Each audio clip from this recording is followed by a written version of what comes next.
Christianity. I mean, reform is an ongoing part of any religion. I think, again, the question is what type of reforms and what are they trying to achieve and who are the agents of these reforms? To what extent can you draw or borrow from Christianity in order to lead, and like a liberation movement, in Islam, knowing that the two faiths, are so like different, they are not analogous, and Muslims and Christians, they had different historical contexts, different geopolitics, different, socioeconomic factors. So I was wondering, to what extent you can still borrow from a context that is very different, and aren't Muslims able to develop their own model of emancipation? Because we look at Martin Luther King and the Protestantism. That model brought religious wars in the 17th and 18th centuries, and the Muslim world, I think, it's already plagued with those sectarian, wars. So that was only my main concern. So let me start here.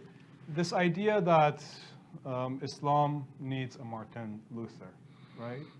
I briefly mentioned this in the talk, that this is a very flawed idea, right? I mentioned it's male-centric, it's Eurocentric, but one of the major problems with this idea is that it makes a false equivalency between Islam and Christianity, right? It says that Christianity was in crisis in the Dark Ages, Martin Luther came, and then everything was fine. Islam is in crisis, and Martin Luther King-like person needs to come for everything to be fine, right? So it makes that false equivalency, completely ignores that there are major theological differences between Islam and Christianity. There are major historical differences.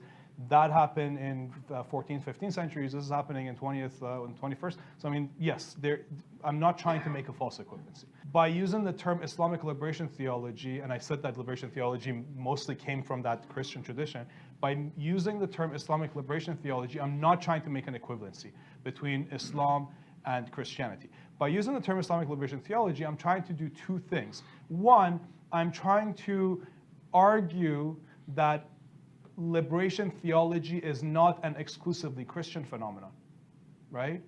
That it's not only Christianity that has a claim to emancipatory politics. Emancipatory articulations of religion, radical, revolutionary articulations of religion have happened in every religious tradition. So I'm trying to show that it's not the exclusive Christian phenomenon, but I'm also trying to show, as I mentioned earlier, that in the mid-20th century, during the Cold War era specifically, the operations of the world system, the capitalist world system, produced similar results, similar reactions in diverse religious traditions around the world.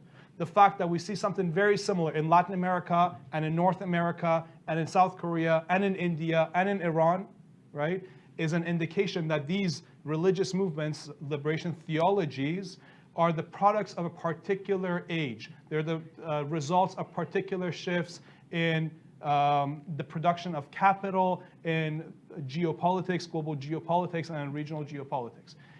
So no, it's not a false equivalency. I'm not borrowing from Christianity.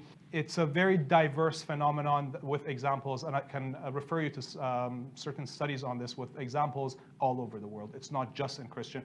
There are several texts on Hindu liberation theologies, Jewish liberation theology, and so on and so forth. So I'm sure there is more question, but feel free to come and see Dr. Safari after this session. Thank you very much. Please join me thanking Dr. Safari.